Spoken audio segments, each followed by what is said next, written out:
શ્રી પ્રતાપરુદ્ર હનુમાનજી મહારાજના સાનિધ્યમાં અને દત્ત પરંપરામાં પ્રગટેલ તમામ ચેતનાઓનું પ્રગટ સ્વરૂપ એવા ભગવાન ઔદુંબરની છત્રછાયામાં અવધૂતિ આનંદના પારાયણ નિમિત્તે અવધૂતિ ગંગામાં માનસી સ્નાન કરવા માટે અત્રે ઉપસ્થિત સર્વે ભક્તોના હૃદયમાં બિરાજેલા ગુરુ મહારાજના ચરણમાં પ્રણામ.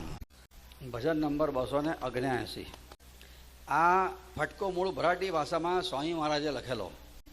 ગુરુ ભક્તિ પરાયણ કોઈ ગરોઠવાસી હતા, કવિશ્વરને મોકલેલો. એનું બાપજીએ ગુજરાતીકરણ કર્યું છે. બાપજીએ ગુજરાતી કર્યું, સ્વામી મહારાજને આ લખેલું છે. મૂળ એની રચના સ્વામી મહારાજે કરી છે, મરાઠીમાં હતું, અને બાપજી એનું ગુજરાતીકરણ આપણા માટે કર્યું છે. વાંચતા વાંચતા જ બધી ખબર પડે એવું છે કે કામાધીન થઈને હીન કુળ અને શીલને ડૂબાડીશ ના. હીન કામને આધીન થઈ, આનો અર્થ એવો થાય, શું થાય? હીન કામને આધીન થઈને, કામનાઓને આધીન થઈને તારા કુળ અને શીલને ડૂબાડીશ નહીં. હલકી કામવૃત્તિઓ, કામનાઓ, ઈચ્છાઓ એ મને આધીન થઈ અને તારા કુળ અને શીલને ડૂબાડીશ નહીં. અને નાશ પામનારી આ કાયાને બહુ પંપાડીને કોઈની સાથે વેર ના કરીશ. કાયા નાશ પામવાની છે એવું સમજીને કોઈની સાથે વેર ના કરીશ. લાભ થાય કે પ્રાણ જાય કદાપી જુઠ્ઠું ના બોલીશ. લાભ થતો હોય કે પ્રાણ જાય એવું નુકસાન થવાનું હોય તો પણ જુઠ્ઠું કદાપી બોલીશ નહીં. અને કપટ છોડીને મનને કાબૂમાં રાખી ભગવાનને કદાપી ભૂલીશ નહીં. મનને કાબૂમાં રાખજે, કપટ છોડી દેજે અને ભગવાનને કદાપી ભૂલીશ નહીં. અને તારા ધર્મને તું ડૂબાડીશ નહીં અને સદ્ય કદાપી છોડીશ નહીં. ખોટી કુથલીઓ કરી તાળીઓ પાડીને વખત ગુમાવીશ નહીં. એટલે શું? આ ગપ્પા મારે છે ને બધા ટોળા વળીને, ક્યારે નવરા પડે તારે. વ્યર્થ કુથલીઓ કરી અને તાળીઓ પાડીને ટાઈમ બગાડીશ નહીં. સમય બહુ જ કિંમતી છે, એક એક મિનિટ અમૂલ્ય છે. મરણ પથારીએ પડેલાને એ ગમે એટલા લાખો રૂપિયા આપવા તૈયાર હોય ને, એક મિનિટ વધારાની મળવાની નથી. અત્યારે આપણને લાગે છે કે બધી છૂટથી સમય મળ્યો છે, પણ એક એક સમયની આપણે કિંમત ચૂકવી રહ્યા છે અત્યારે, એક એક મિનિટની. સમય બગાડીશ નહીં, ખોટી વાતો કરીને ટોળ ટપ્પા કરીને સમય બગાડીશ નહીં. હલકટ બુદ્ધિ રાખીને હાચા જૂઠા કરવાના નહીં. કોઈની કોડીએ પણ કદી ચોરીને લઈશ નહીં. અહીંયા છે ને, તું કોઈની કોડી એ પણ કદીની આગળ એ છે ને તે ચેકી નાખજો. તું કોઈની કોડીએ પણ કદી ચોરીને લઈશ ના. પછીનો એ આગળ લાવવાનો છે, પણ પછી એ છે ને એ પણની પહેલાં લેવાનો છે. તું કોઈની કોડીએ પણ કદી ચોરીને લઈશ ના. આ સમજ્યા કે નહીં? કોડી પણ કોઈની ચોરીને લઈશ નહીં. તારો અધિકાર નથી એ વસ્તુ પર હાથ ના મૂકીશ કદાપી. એ કોડી પણ ચોરી એટલે શું? બધાની હાજરીમાં જે થાય નહીં તે ખૂણામાં બેહીને કરીએ એ બધું ચોરી. એ કદાપી તું લઈશ નહીં. ખોટો દેહનો ઘમંડ રાખીને કોઈનું અપમાન કરીશ નહીં. અપમાન મોટેભાગે જવાનીમાં વધારે કરે છે માણસો. શરીર સારું હોય ને તારે અપમાન એ વખતે બુદ્ધિ બહુ જલ્દી તેજ બગડી જાય છે, ભ્રષ્ટ થાય છે અને અપમાન બહુ કરે છે. એ થાય છે અને બીજાની એ થાય છે. ભૂલો ચલાવી લેવાની એકબીજાની. તું શું કરું? એટલે સારું કર્મ કંઈ કરે અને તારા સત્કર્મના બદલામાં કોઈ દુષ્કૃત કરે તો પણ સામે જવાબ આપીશ નહીં, બોલીશ નહીં. આત્મા સુકૃત બદલામાં કોઈ કરે દુષ્કૃત તો કદાપી સામે જવાબ આપીશ નહીં. ત્યાં સારું કર્યું ને, સામે વાળો ખોટું કરે તો ભલે કરે, ચલાવી લેજે. બીજા પર ખોટો ખોટો રીસાઈશ નહીં અને લોકોમાં ખડખડાટ હસીશ નહીં. આ કેવી વાત આવી? એક બાજુ કહે છે કે આ ખૂબ હસો અને અહીંયા કહે ખડખડાટ હસીશ નહીં. આ બંને વાત સાચી છે. ખૂબ હસોનો અર્થ એવો હતો કે તમે પ્રસન્ન રહો, ખુશ રહો. પણ ખડખડાટ હસવાથી છે ને મનની ચંચળતા વધે છે. એટલે ભગવાનના મુખ ઉપર મંદ હાસ્ય કરી ભવ ચિંતા હરી શાંતિ દેનાર હરી શ્યામ વર્ણા એવું લખ્યું છે. ભગવાનના મુખ ઉપર મંદ હાસ્ય હોય છે. ભગવાન ખડખડાટ નથી હસતા. ખડખડાટ હસવાથી મન ચંચળ વધારે થાય. પણ પ્રસન્નતા તો સતત જોઈએ જ. અહીંયા બેવડ વળી જવાય ને એવા હાસ્યની ના પાડી છે. પેટમાં દુખે એટલા હાસ્યની. તારા સ્વજનોમાં સરળ વર્તન કરજે. લોકો છે ને સગાવાલા જોડે જ જાત જાતના દાવ પેચ રમતા હોય છે. એટલે લખ્યું સ્વજનોમાં સરળ વર્તન કરજે, કોઈમાં લડવાડ ઘાલીશ નહીં. અને કોઈ કોઈનું ગમે તે બોલે ને તું સાંભળીશ જ નહીં. સારું બોલે ખોટું બોલે મનમાં લઈશ જ નહીં. બધા તારા કાનમાં ઝેર રેડવા આવશે. પડોશીના ઘેર જઈને નાહક બકબક કરીશ નહીં. આ બહેનોની આ કુટેવ હોય. નવરા પડ્યા એટલે કાં તો પેલીને ઘેર જાય, કાં તો પેલી આપણી ઘેર આવે અને પછી બક બક બક બક કરે વગર ફોકટનું. એ ના કરી. ડીંગ સાંભળી શાન ગુમાવી દુર્જન સોબત ધરી. ડીંગ સાંભળીને એટલે તને જાત જાતની બધી વાતો, ડીંગો એટલે હંબગ વાતો સાંભળીને તારું ભાન ગુમાવીશ નહીં અને દુર્જનોની સોબત કદાપી કરીશ નહીં. નખરા ઠકરા તો બતાવીશ જ નહીં અને ખોટી ભૂલ તારા હાથે થવા દઈશ નહીં. સાવધાન રહેજે. માણસ સાવધાન હોય તો ભૂલ ના થાય. અને દર દાગીના ઉત્તમ લુગડા લેવા ફૂંદડી ફરીશ નહીં એટલે બહુ દોડમ દોડી કરીશ નહીં. જે મળ્યું છે તે ચલાવી લેજે. કેટલાક લોકો તો અઠવાડિયામાં 1-2 વખત મંગળ બજારમાં જાય જ, ત્યાં સુધી ચેન ના પડે. એના માટે છે આ. જાણે એમનું યાત્રાનું ધામ બહેનોનું તો, હા, કે મંગળ બજાર એટલે બહેનો, આપણે લોકો કાશીની યાત્રા જાય ને બહેનો મંગળ બજારની યાત્રાએ જાય. તો કે જે ફૂંદડીઓ ફરીશ નહીં એ બધું લેવા માટે. આ સંપત્તિ 2 દિવસના સાથની છે. 2 દિનની આ લક્ષ્મી સાચી, જાણી ધનમત કરીશ નહીં. એવું જાણીને પૈસા તારી પાસે ભગવાને આપ્યો હોય તો એનું અભિમાન ના રાખીશ. પૈસો મળે છે પ્રારબ્ધથી અને વપરાય છે સંસ્કારથી. સંસ્કાર હોય ને તો સારા માર્ગે જાય, સંસ્કાર ના હોય તો ફેશન માને વ્યસનમાં જાય. ભગવાને આપ્યો હોય તો અભિમાન ના કરીશ. એ 2 દિવસની જ લક્ષ્મી છે. લક્ષ્મીનો માલિક કોઈ થયો નથી અને થવાનો નથી. આપણે લક્ષ્મીને બહેન માનવાની કાં તો દીકરી માનવાની. એનો અર્થ શું? દીકરી માનવાની એટલે દીકરી મોટી થાય એટલે કોઈ સારી જગ્યાએ પરણાવવાની. એટલે ઘરમાં સંપત્તિ વધે ને એ લક્ષ્મીરૂપી દીકરી મોટી થઈ કહેવાય. અને સારી જગ્યાએ પરણાવવાની એટલે સારી જગ્યાનો ઉપયોગ કરવાનો. અને ના લક્ષ્મી વધે અને સત્કર્મમાં ના વાપરો તો જશે ગમે તેમ કરીને. વિપત્તિ આવે તો ચિત્તને બરાબર કંટ્રોલમાં રાખજે અને ખોટા ચીસાચીસ કરીશ નહીં, વ્યર્થ ધૂમ મચાવીશ નહીં. એટલે વિપત પડે ના વલખીએ, વલખે વિપત ન જાય, વિપતે ઉદ્યમ કીધીએ, ઉદ્યમ વિપત ન ખાય. એ વાત છે. વિપત્તિ બધાના જીવનમાં આવી છે ને આવવાની છે, પણ એ વખતે સહેજે અપસેટ નહીં થવાનું. કેટલાકના તો બીપી વધી જાય જરાક એવું થતું ને. મગજ ઠંડા કલેજે તમે કોઈ પણ પ્રોબ્લેમને સોલ્વ કરવા જાઓ તો સારી રીતે સોલ્વ થાય. ગાભરા પડ્યા કે પ્રોબ્લેમ ડબલ અઘરો થઈ જાય. કોઈ ગમે તે વધે પણ એકદમ આપણે સામે જવાબ આપવાનો નહીં, શાંતિથી સાંભળવાનું, ચારે બાજુનો વિચાર કરવાનો, પછી ધીમે રહીને બોલવાનો. મોટા ભાગના ઝઘડા છે ને ઇન્સ્ટન્ટ રિપ્લાય આપવાથી થતા હોય છે. ઉતાવળ કરવી જ નહીં જવાબ આપવામાં. શાંતિથી ગમે તેમ કહ્યું વધે ત્યાર તો બહુ મગજ ઉપર બરફ રાખવાનો. સામેવાળો ઉશ્કેરાય અને આ બાજુ બીજો સાંભળનારો પણ ઉશ્કેરાય ને ત્યારે ઝઘડો પછીથી બહુ મોટો થાય. એક ઉશ્કેરાય ને તો બીજા સામેવાળાએ શાંતિથી જ રાખવાનો. અને કીર્તિ ગુમાવીને અપકીર્તિ કદી લોકોમાં ફેલાવીશ નહીં. તારી કીર્તિ હોય તો એને અપકીર્તિમાં બદલી નાખીશ નહીં. એવું કામ ના કરીશ કે જેથી કીર્તિની અપકીર્તિ થઈ જાય. મર્યાદાને ભાંગીશ નહીં અને તારા આચાર થકી કંટાળીશ નહીં. આચાર એટલે રોજિંદી પ્રવૃત્તિમાં આને આચાર કહેવાય. આચાર પ્રથમો ધર્મ. બ્રાહ્મણના આચાર, ક્ષત્રિયના, વૈશ્યના, શૂદ્રના, બ્રહ્મચારીના, ગૃહસ્થના, વાનપ્રસ્થીના, બધા આચાર એટલે ધર્મો. આચાર પ્રથમો ધર્મ. ધર્મ એટલે ફરજ, ડ્યુટી. તારી ફરજ બજાવતા કદાપી કંટાળીશ નહીં. કેટલાકને બહેનોને રસોઈ બનાવવાનો કંટાળો આવે એટલે દર રવિવારે એ લોકો બહાર જમવા જાય. હા, આચાર થકી કંટાળીશ નહીં. બજારનું ખાઈશ એટલે પછી બુદ્ધિ ભ્રષ્ટ થશે. અને રહી તત્પર સેવા આવે એમાં દોષ કોઈને દઈશ ના. સહન કરવાનું કંઈ આવે ને તો પ્રેમથી સહન કરજે, પણ કોઈનો વાંક ના કાઢીશ કે આના લીધે મારે આમ થયું. બીજાનો દોષ દેવાથી નવું પ્રારબ્ધ ઊભું થશે.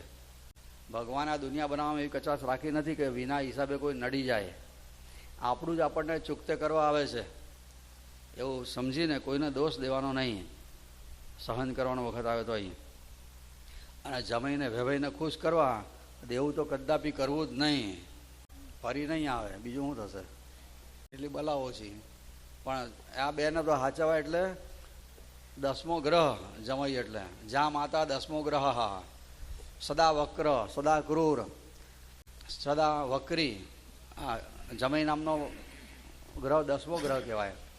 સદા વક્ર, સદા ક્રૂર, સદા માન અપેક્ષતો, કન્યા રાશિ સ્થિતો નિત્યમ. કન્યા રાશિમાં જ બેહી રહે. આ એવો ગ્રહ છે. બીજા ગ્રહો તો રાશિઓ બદલે, આ ગ્રહ કન્યા રાશિમાં જ બેહી રહે. કન્યા રાશિ સ્થિતો નિત્યમ જા માતા 10મો ગ્રહ. તો એને ખુશ કરવા દેવું કરવાનું નહીં, ઘરમાં હોય તે આપવાનું, એ ખાસ ધ્યાન રાખવું. નહીં તો દેવું કરીને એને આપ્યું હોય તો પછી આશા રાખે કે આની પાસે બહુ છે, હવે કઢાવો ધીમે ધીમે. તારું કલ્યાણ કરવાનું ધ્યાનમાં રાખીને ધર્મ કરવાનો આવે તો આગળ પાછળ બહુ જોઈશ નહીં, વાપરી કાઢજે ધર્મમાં. બાપજીએ ગ્રંથમાં લખ્યું છે ને કે દેવનું કામ કરતી વખતે દેવું થાય ને તો એ દેવાની ચિંતા ભગવાનના માથે હોય છે. દેવ સત્કાર્યમાં કંઈક આપણે વાપરવા જઈએ અને દેવું થાય તો એની ચિંતા ભગવાનના માથે હોય છે. એટલે આગળ પાછળ બહુ જોવાનું નહીં. પતિની આજ્ઞા વગર સ્વેચ્છાથી તું ધર્મ આચરણ કરીશ નહીં. પણ અહીંયા આગળ છે ને તે આ આજ્ઞામાં સ્વેચ્છાથી ધર્મ આચરણ નહીં કરવું એટલે શું કે સ્વૈચ્છિક નહીં બનવો. પણ જો ભક્તિમાં એ વિઘ્નરૂપ હોય તો એની આજ્ઞાનું ઉલ્લંઘન કરવું, એવું તુલસીદાસજી મહારાજે મીરાબાઈને લખીને મોકલેલી છે આ જ વાત. એટલે આ બે વાત થોડી કોન્ટ્રાડિક્ટ થાય છે. વ્રત દાન કોઈ કરતું હોય તો વચ્ચે આડે આવવાનું નહીં. દાન આપવાની કોઈની ભાવના હોય તો આપણે એને એવું નહીં કહેવું અહીંયા આપવા જેવું નહીં, આપવા દેવાનું સારું ભાઈ. આ ઉપદેશને ફગાવીશ નહીં અને ઉદ્ધત વર્તન કરીશ નહીં. દત્ત ભગવાનની આજ્ઞાથી વાસુદેવ કહે છે કે આટલી આજ્ઞાઓનું તું કદાપી ઉલ્લંઘન કરીશ નહીં. આ એક એક એવી આજ્ઞાઓ છે એટલે એનું નામ પાડ્યું છે ફટકો. ફટકા પડે ને એવી આજ્ઞાઓ છે બધી. દત્ત ભગવાનની આજ્ઞાથી વાસુદેવ એટલે સ્વામી મહારાજ પોતે કહે છે, ભગવાનની આજ્ઞાથી કહે છે કે આ જે ઉપર આજ્ઞાઓ કરી એનું કદાપી ઉલ્લંઘન કરીશ નહીં. દત્તાજ્ઞાથી વાસુદેવ આકે એને ઉલ્લંઘીશ ના, એનું ઉલ્લંઘન કરીશ નહીં. એટલે આજ્ઞાઓનું બને એટલું પાલન કરવું. કામાધીન થઈને કુલને શ્રી લડુબાડીસના નશ્વર કાયાને પંપાડી વેર તોયથી કરીસના. થતા લાભ કે પ્રાણે જાતા જુઠ્ઠું કદીએ બોલીસના. છોડી કપટ રાખી મન કબજે દત્ત પ્રભુને ભૂલીસના. થતા લાભ કે પ્રાણે જાતા જુઠ્ઠું કદીએ બોલીસના. છોડી કપટ રાખી મન કબજે દત્ત પ્રભુને ભૂલીસના. સ્વધર્મને તું ડૂબાડીસના. સત્ય કદાપી છોડીસના. વ્યર્થ કુતલીઓ કરી તાળીઓ પાડી વખત ગુમાવીસના. ડૂબાડીસના. સત્ય કદાપી છોડીસના. વ્યર્થ કુતલીઓ કરી તાળીઓ પાડી વખત ગુમાવીસના. દત્ત પ્રભુને ભૂલીસના. દત્ત પ્રભુને ભૂલીસના. વ્યર્થ કુતર હલકટ બુદ્ધિ રાખી કોઈ સાચા જૂઠા કરીસના. તું કોઈની કોડીએ પણ કદી ચોરીને લઈસના. હલકટ બુદ્ધિ રાખી કોઈ સાચા જૂઠા કરીસના. તું કોઈને કોડીએ પણ કદી ચોરીને લઈસના.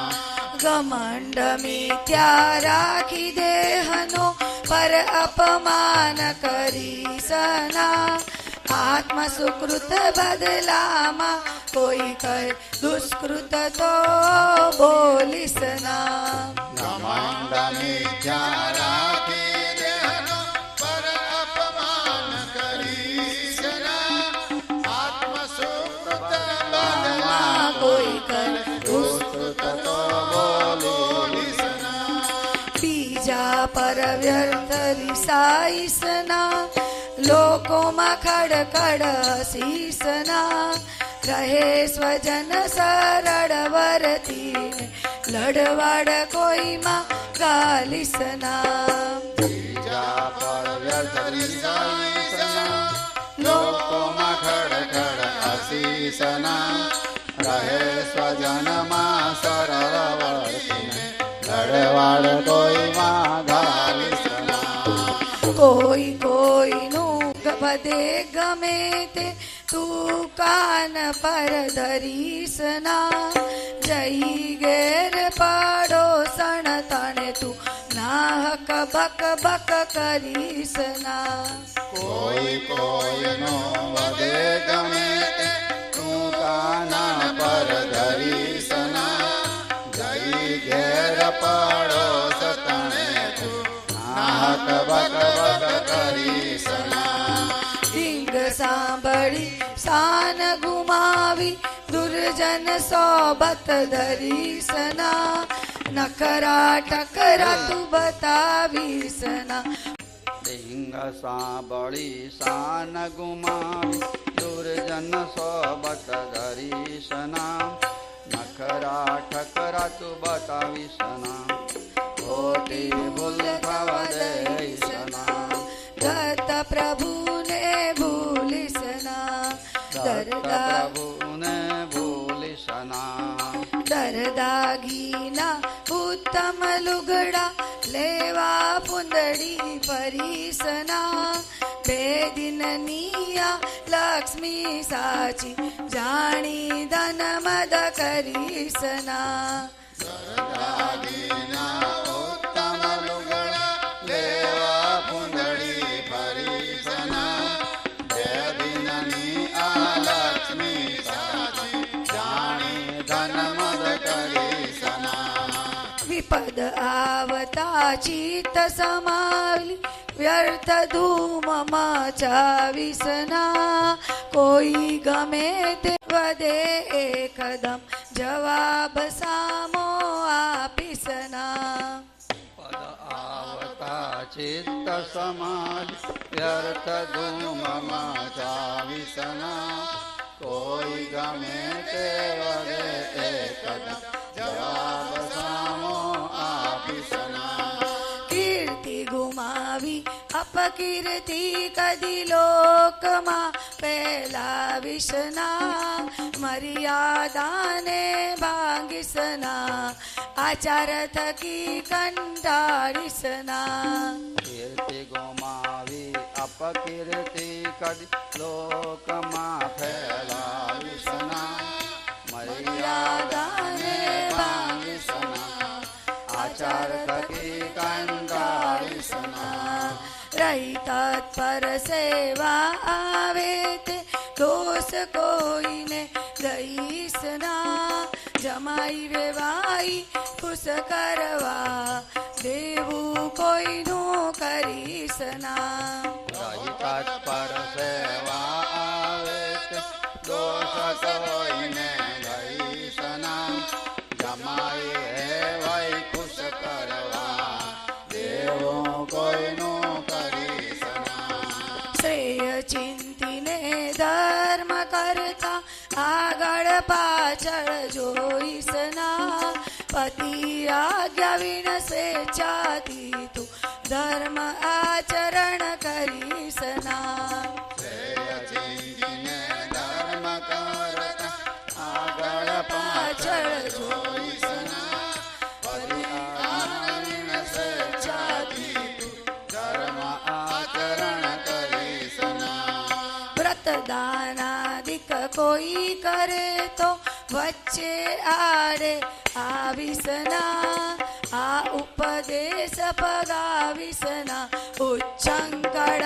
વર્તન રાખીશના પ્રદાનાદિક કોઈ કરે તો વચ્ચે આડે આવીશના આ ઉપદેશ પગાવીશના ઉત્તંગળ વર્તન રાખીશના દત્તાજ્ઞાથી વાસુદેવ આકય એને તું ઉલ્લંઘિશના તજ્ઞાથી વાસુદેવ દેવ આકય કે એને ઉલ્લંઘિશના દત્ત પ્રભુને ભૂલિશના દત્ત પ્રભુને ભૂલિશના